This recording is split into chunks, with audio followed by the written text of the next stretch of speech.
Here's the thing about car cleaning hacks. The internet is absolutely drowning in them, and 90% of them are either useless, mildly damaging, or just someone's aunt's theory that got shared 40,000 times. But buried in all of that noise are a handful of tricks that sound completely made up, look ridiculous when you first hear them, and then actually work, not sort of work, actually work. And the reasons why are genuinely fascinating once you understand the chemistry behind them. Today, I'm going through every single one, why most hacks are useless, and how to tell the difference. Let me be honest with you up front, because this video is going to be a little different from the usual hacker content. I'm not just going to tell you that these work and send you on your way. I'm going to tell you why they work, because that's the thing that separates a real trick from a lucky coincidence. And I'm going to tell you where they stop working, because every one of these has a limit, and pretending otherwise is how people ruin their paint. I'll also stick around at the end to go through the hacks that sound just as convincing but would genuinely damage your car, because those exist too, and they're all over the same lists as the good ones. So let's go through them properly. One more honest thing before we start. None of these replace proper detailing products. If you're prepping a car for sale or doing a full paint correction, use the right tools. What these are is the gap fillers, the things that solve a real problem on a Tuesday afternoon when you don't want to order anything online and wait 3 days. That's exactly where these earn their place. Hack number 1, hair conditioner as a temporary wax substitute. I know how that sounds. Stick with me for 30 seconds because the chemistry here is actually interesting. Standard hair conditioner, the cheap kind, contains a group of compounds called quaternary ammonium compounds. Long name, simple job. They're positively charged molecules that bond to negatively charged surfaces, and they form a thin, water-repelling layer when they dry. That's why conditioner makes hair smooth and shiny and causes water to bead off it. It's not magic, it's just polarity. Car paint, as it turns out, also has a slightly negative charge on its surface. So when you apply hair conditioner to clean paintwork and buff it off, you get the same effect. A thin, hydrophobic layer that causes water to bead and sheet off the panel. In a light rain, the results look almost identical to a basic paste wax job. Here's how to do it properly. Wash the car first. This is non-negotiable because if you're trapping dirt under a conditioner layer, you're going to scratch your way through the next step. Apply a small amount of cheap conditioner, and I mean cheap, the dollar store variety, the unscented plain stuff, not the kind with 17 added moisturizers and a coconut fragrance that will make your car smell like a beach resort for a week. Work it onto one panel at a time with a microfiber cloth and buff it off before it dries completely. Now here's the honest part, because I promised you that. This is not a replacement for proper wax or paint sealant. It lasts somewhere around 4 to 6 weeks under normal conditions, maybe less if you're parking outside in direct sun. And it offers almost no UV protection the way a real wax does. What it is a genuinely useful emergency measure. Caught in a rainy season and your wax has worn off. This buys you time. Brand new to car care and not ready to spend money on detailing products yet? This is a real starting point. It's not a gimmick. It's just a short-term solution that actually does what it promises. Hack number 2, A cheap paintbrush for cleaning air vents. This one isn't glamorous.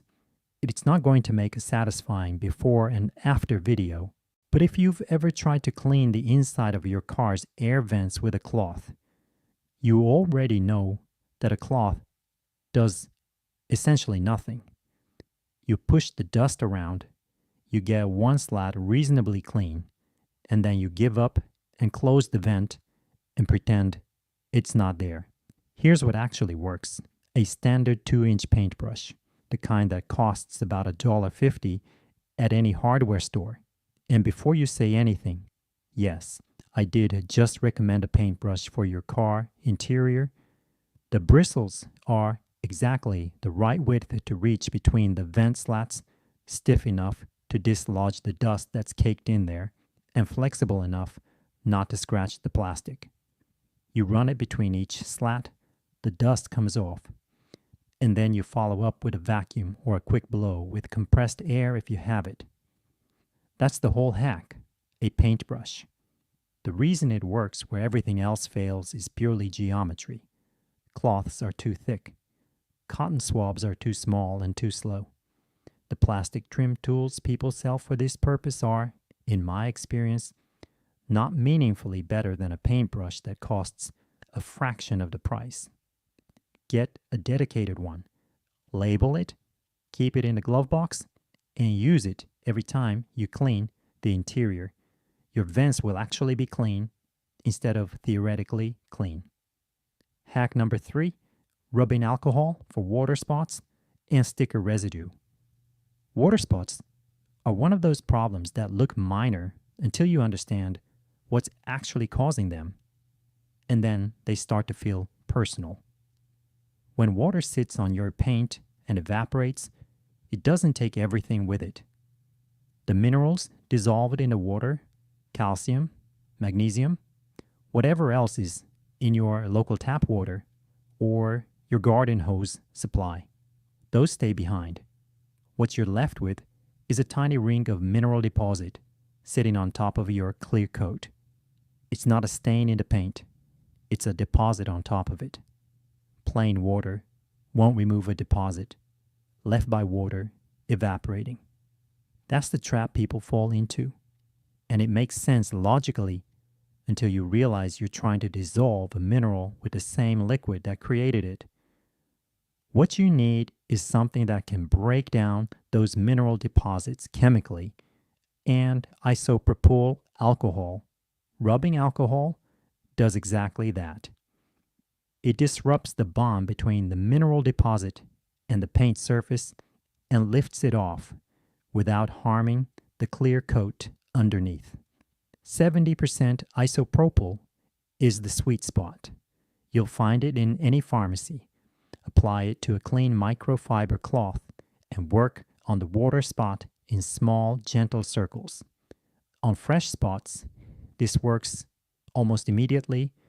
On older spots that have had time to etch slightly into the clear coat, you'll get improvement, but you may need a light polish to fully remove them. That's not a failure of the hack. That's just the honest timeline of mineral damage. The bonus half of this hack is sticker and adhesive residue, which isopropyl alcohol is also brilliant at removing. Old registration stickers, dealer stickers that someone applied directly to the paint because they apparently wanted you to advertise for them forever, residue from tape. Alcohol dissolves the adhesive without stripping the paint underneath. Apply it. Let it sit for 20 or 30 seconds, then peel and wipe. Works on glass too. Hack number 4, cooking oil for faded plastic trim. Before you close this video, hear me out. The black plastic trim on the outside of a lot of cars, the bumper surrounds, the door moldings, the mirror housings, fades to a chalky gray over time. UV light oxidizes the surface and strips out the compounds that give it that dark, rich color. Products designed to restore it exist, and some of them are excellent. But in a pinch, a tiny amount of olive oil, vegetable oil, or even coconut oil buffed into that trim does something remarkable. It darkens it back down almost immediately and makes it look dramatically better. The reason is simple. The trim looks gray and chalky because the surface is dry and oxidized. Oil fills in the microscopic texture of that oxidized surface, and the optical result is a much darker appearance. It also adds a very light layer of protection against further moisture and grime. Here's the rule, and this is important, a tiny amount. We're talking a few drops on a cloth, not a squeeze from the bottle. Because here's where this hack turns into a disaster. If you over-apply, the oil migrates. It runs down onto the paint below the trim. And oily paint is a magnet for dust and grime and looks terrible within 48 hours. Apply sparingly, buff it in completely, and wipe off every trace of excess with a clean, dry cloth. The honest version of this advice is that a dedicated trim restorer with UV protection is a better long-term answer. But if your black trim has gone gray and you want it looking good today for nothing, this is a real solution. Just be restrained with it. Hack number 5, a magic eraser for scuffs on interior plastic. A magic eraser sounds like a product name invented by a marketing team that was having a very good day. And honestly, fair enough, because the product itself is genuinely interesting. What you're actually holding when you pick up a magic eraser is a block of melamine foam. And melamine foam is, in practical terms, an extremely fine abrasive. It works the same way sandpaper works. It just works at a microscopic level that feels like it's doing nothing, right up until you see the results. On hard interior plastic, the stuff on your door cards, your center console, your dashboard, lower sections, it's remarkable at removing scuffs, heel marks, and the kind of gray streaks that build up on interior trim over years of use. The kind of marks that a cloth with interior cleaner has absolutely no effect on whatsoever. The melamine foam physically abrades them off the surface. And because the abrasive action is so fine, it does this without visible scratching. Now here's where I need to slow down and be very clear, because this hack has a hard limit, and crossing that limit is a bad day. Do not use a magic eraser on gloss or semi-gloss surfaces. Not on your touchscreen, not on glossy piano black trim, not on any surface that has a shine to it. The melamine foam will micro-scratch those surfaces and create a hazy, dull finish that you cannot reverse without actual polishing. On matte and textured surfaces, it's excellent. On anything shiny, it's a one-way door. Test it in a hidden spot first. That's the rule. Every time. Hack number 6. Club soda for bird droppings and bug splatter. Bird droppings are not just unpleasant, they're chemically aggressive. The uric acid in bird waste is genuinely corrosive to automotive clear coat, and the longer it sits, the deeper it etches. This is not an exaggeration for dramatic effect. Leave a fresh dropping on your paint in hot sun, and you can have visible damage within a few hours. The surface tension of the paint softens under the heat. The acid gets in, and when it comes off, it leaves a mark that can only be fixed by polishing. The problem with trying to wipe a fresh dropping off dry is that you're dragging abrasive material, and bird droppings contain seeds and grit and all manner of things across your paint surface. You remove the dropping and leave a fine scratch halo around where it was. Lovely. Club soda or any carbonated water works here for 2 reasons. The slight acidity of the carbonated water helps break down the uric acid in the dropping. On the carbonation, the actual bubbles gently lifts and loosens the material off the surface so you're not dragging anything. You pour it on, let it fizz, and sit for 30 seconds, and then blot, not wipe. Blot it off with a soft cloth. The same principle applies to bug splatter on the front bumper and bonnet. Bug guts are also slightly acidic and also bond to paint the longer they sit. Club soda loosens them far more effectively than plain water. Is it as good as a dedicated bug and tar remover? No, but it's something you can do in a car park with a bottle from a petrol station, and something beats nothing when the alternative is letting acid sit on your paint. Hack number 7. A rubber squeegee to pull pet hair out of upholstery. If you have a dog and a car, you already know that a vacuum cleaner is basically useless on pet hair. You run it over the seat and it sounds very busy and committed, and then you look at the seat and the hair is still there, mocking you. Pet hair works its way into the weave of fabric upholstery, and it interlocks with the fibers in a way that suction alone cannot reverse. Here's what does work. A damp rubber squeegee, the kind you'd use on a window.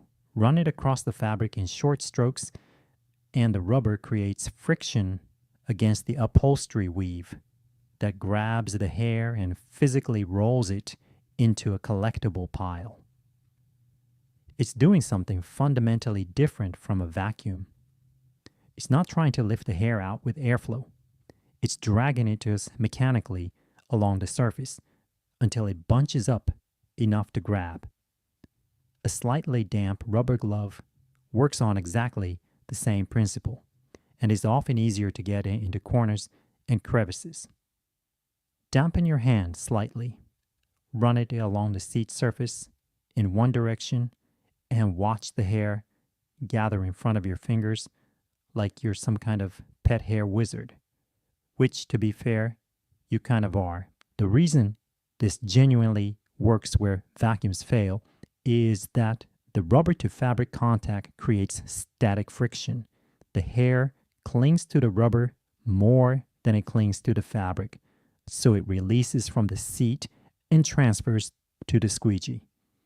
Once you've gathered it into piles, a vacuum picks up those piles easily because now you're vacuuming a pile, not individual embedded hairs. Do the squeegee pass first, then the vacuum pass, and you'll get better results than you've ever had from the vacuum alone. Hack number 8, baking soda for genuine odor elimination. Let's talk about car smells, because this is where people waste enormous amounts of money on products that do essentially nothing useful. The air freshener hanging from your mirror is not solving your odor problem. It is covering it with a synthetic pine forest. Or, if you went with a little tree in black ice, covering it with something that smells like a men's fragrance counter at a department store. The underlying smell is still there. The moment the air freshener runs out, it comes back. You haven't fixed anything.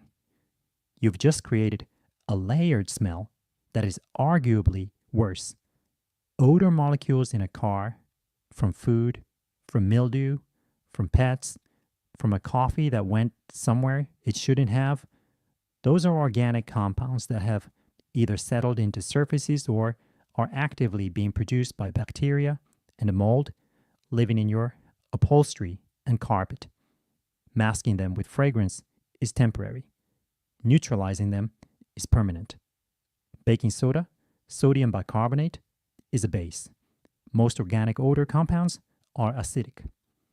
When baking soda contacts an acidic odor molecule, it reacts with it chemically and converts it into a neutral salt compound that has no smell. This is not a masking mechanism, it's actual neutralization. The smell is not being covered, it is being eliminated at a molecular level. The application is straightforward. Sprinkle baking soda generously over your fabric seats and carpet. Work it in gently with a soft brush and leave it for a minimum of a few hours. Overnight is better. The longer it sits, the more odor molecules it has time to contact and neutralize. Then vacuum it out thoroughly. For severe smells, repeat the process. For smells coming from the air vents specifically, often a musty smell from mildew in the evaporator core, sprinkle a small amount into the fresh air intake at the base of the windscreen while running the fan on high. The baking soda gets pulled through the system and contacts the source directly. It won't fix a serious mold problem in the HVAC that needs professional attention, but for a mild, musty vent smell, it genuinely helps. The hacks that sound convincing but will actually wreck your car. This section matters as much as everything before it because these bad hacks are on the same lists as the good ones and they get shared just as enthusiastically. Cola as rust remover. You'll see this one everywhere. It's based on the fact that phosphoric acid, which is present in cola, can dissolve rust. That part is technically true. The problem is everything else about cola, the sugar, the caramel coloring, the other compounds, all of that gets left behind and creates a residue that is sticky, attracts dirt, and causes further corrosion. You're trading one problem for a worse one. Use a dedicated rust treatment product. They actually contain phosphoric acid in a useful concentration, and nothing else you don't want. Shaving foam as an interior cleaner. This shows up constantly, and it is one of those hacks that looks incredible in a video and achieves almost nothing in practice.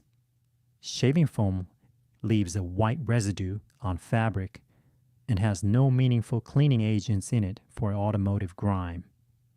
If it appears to work, it's the mechanical action of wiping that's doing the job, and you'd get the same result from a damp cloth. Toothpaste for scratch removal. Here's the honest version of this one. Toothpaste is a mild abrasive and on extremely fine surface scratches, barely visible ones, it can reduce their appearance slightly. But on anything deeper than a light swirl mark, it does nothing. It also leaves residue in the scratch that you then have to clean out. A proper car scratch remover compound does the same thing at a right abrasive level for the job and doesn't leave your car smelling minty. Use the right product. And the biggest one, WD-40 on rubber seals, door rubbers, or tire sidewalls. WD-40 is a water-displacing petroleum-based product, and it will cause rubber to swell, soften, and deteriorate over time. On tire sidewalls, it can look shiny for a day, and then cause the rubber to dry out and crack. On door seals, it degrades the material that keeps water out of your car. The short-term appearance is not worth the long-term damage. The pattern behind everything that actually works. So here's what ties all of this together. Every hack on the working list works because it's applying a real physical or chemical principle to a problem. The conditioner works because of molecular polarity. The club soda works because of carbonation and mild acidity. The baking soda works because of acid-base chemistry. The squeegee works because of friction mechanics. None of them are magic.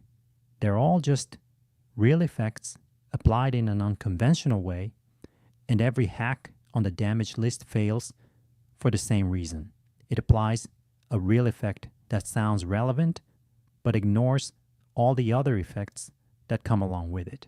Cola has the right acid, but also has everything else. WD-40 displaces water, but it also degrades rubber. Knowing why something works is what lets you figure out where it stops working. And that's the line between a useful trick and an expensive mistake. If any of these saved you a trip to a detailer or fixed something that's been bugging you for months, do me a favor, subscribe, and drop a comment telling me which one. And tell me the hack you tried before that made everything worse. I want to hear those stories too. Honestly, don't miss the next one. We're going through the interior cleaning mistakes that quietly destroy your upholstery, including the one everyone makes with the leather seats that causes them to crack years earlier than they should. It's one of those things nobody tells you until it's too late. Hair conditioner on paint, paintbrush in vents, alcohol on spots, baking soda on smells. Use the chemistry, skip the cola.